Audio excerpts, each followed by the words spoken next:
कि न मांग कुछ जमाने से ये देकर फिर सुनाते हैं, किया एहसान जो एक बार वो लाख बार जताते हैं। बेटा जो कुछ करना है अपने दम पर करो, मेहनत करो, संघर्ष करो। लाइफ इज स्ट्रगल, यानी कि जो जीवन है वो संघर्षों से भरा पड़ा है। आप जितना संघर्ष करोगे आप उतने ही अव्वल होते जाओगे। आप बेटा वो हवा बनो जो चारों तरफ महको। जिस प्रकार जब हवाएं फूलों से होकर के गुजरती हैं, फूलों के बगीचा से होकर के गुजरती हैं, तो चारों तरफ महक फैला देती, देखा होगा। अगर वही हवाएं गंदी नालियों से होकर के गुजरें तो दुर्गंध फैला देती हैं। तो सभी यूट्यूब भाइयों को एवं बच्चों को मेरा प्यार भरा नमस्कार। राधे राधे प्यारे बच्चों। आप लोगों का जो सपोर्ट मिल रहा है उसके लिए बहुत बहुत धन्यवाद। आपकी मेहनत देखकर मैं अपनी मेहनत भूल जाता हूँ, सच बताता हूँ। मैं भी सुबह 6 बजे से शाम 7 बजे तक लगातार चिल्लाता हूँ, लेकिन अपनी मेहनत भूल जाता हूँ जब आपका संघर्ष देखता हूँ।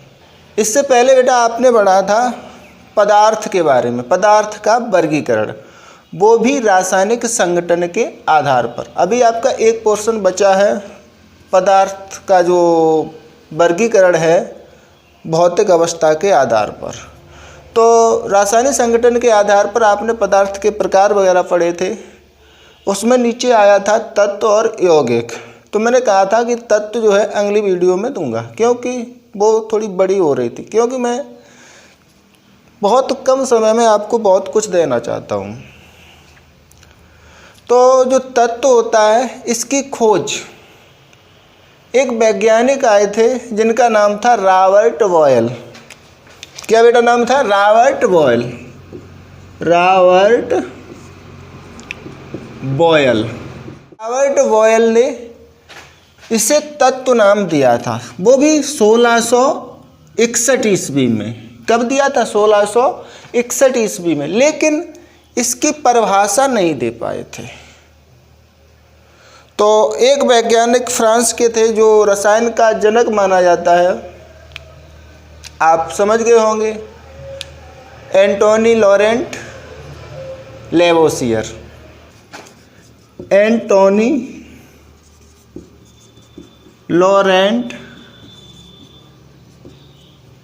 लेवोसियर, इन्हें लेवाइसिए, लेवाइजियर, यानी कि इंग्लिश का वर्ड है, काफ़ी जगह पर कुछ मिलता है।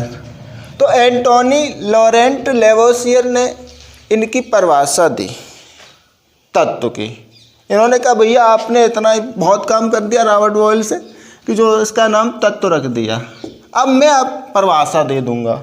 तो इन्होंने तत्व की परिभाषा दी थी। तो तत्व शब्द की परिभाषा जो थी वो बेटा एंटोनी लॉरेंट लेवोसियर ने दी थी।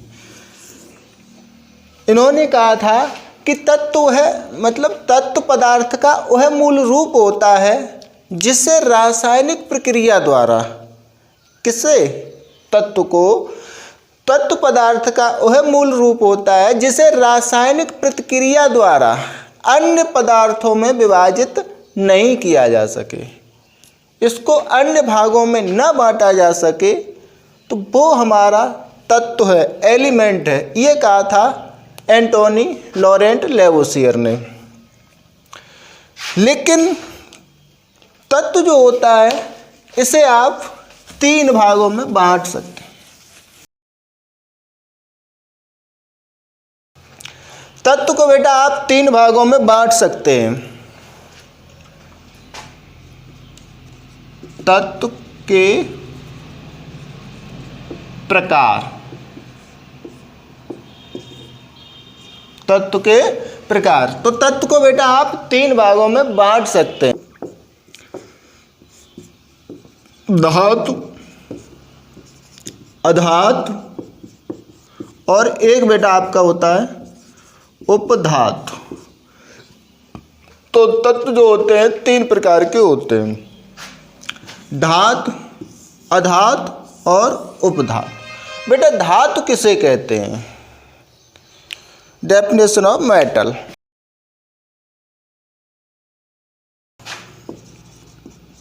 धातु क्या है? धातु किसे कहेंगे?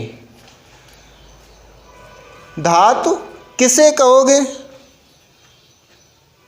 तो बेटा जिसमें आघात वर्ध्यता, क्या?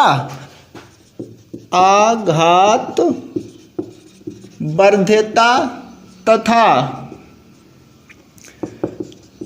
तन्यता का गुण पाया जाता है।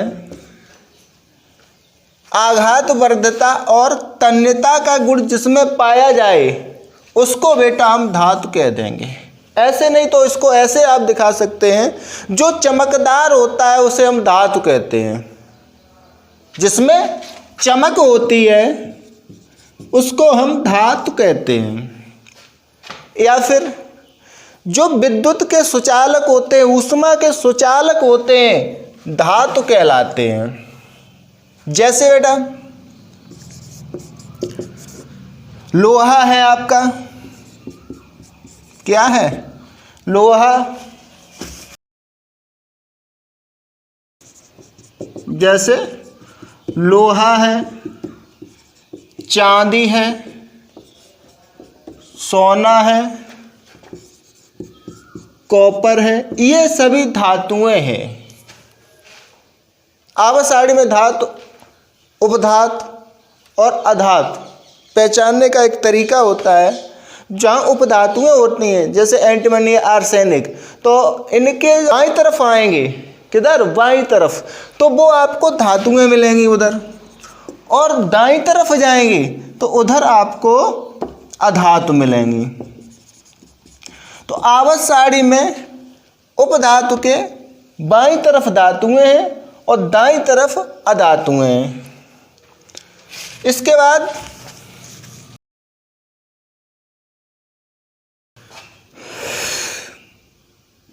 हाँ, तो बेटा धातु समझ में आ गया ही होगा।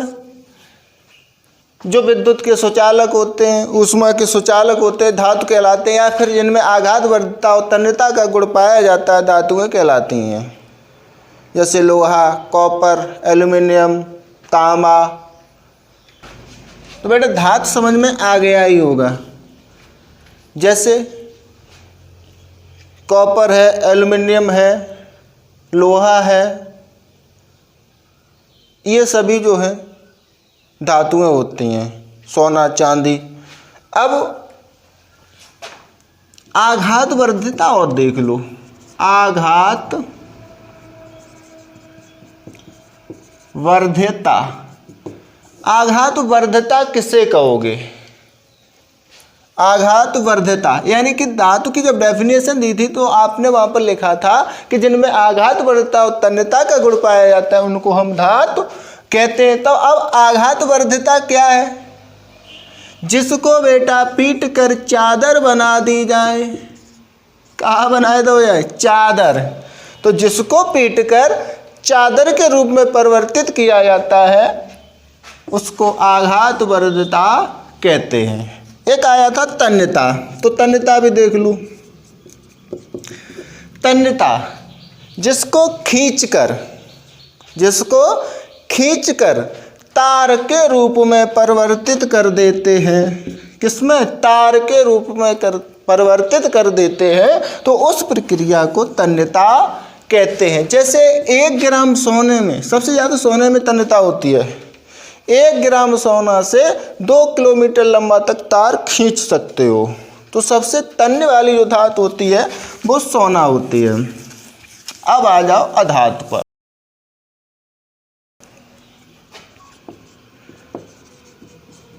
अधातु क्या कहें?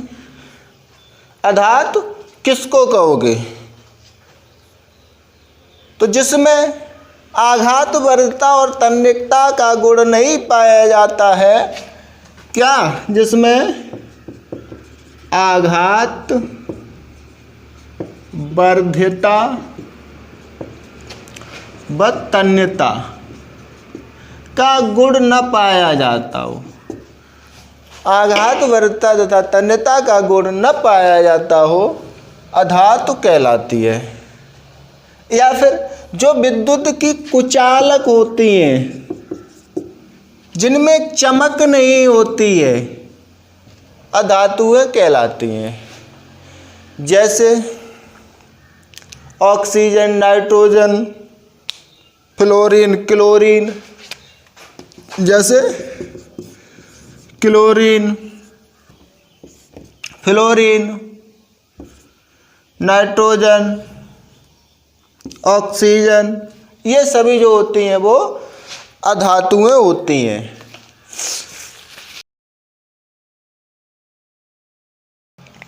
अब बेटा आएगा आपका उपधातु। उपधातु किसे कहते हैं? तो जिसमें बेटा धातु व अधातु दोनों के गुण पाए जाते हों, धातु और अधातु दोनों के गुण पाए जाते हों, उसको हम उपधातु कहते हैं। तो वे पदार्थ जिनमें धातु और अधातु दोनों के गुण पाए जाते हैं उपधातु कहलाती है। जैसे एंटमनी, एंटमनी, आर्सेनिक, ये जो होती हैं वो उपधातुएं होती हैं। यदि बेटा वीडियो पसंद आया हो तो लाइक, शेयर, सब्सक्राइब जो कुछ है सो सब कर लिया करो। आगे वीडियो सीरियल से डालते रहेंगे।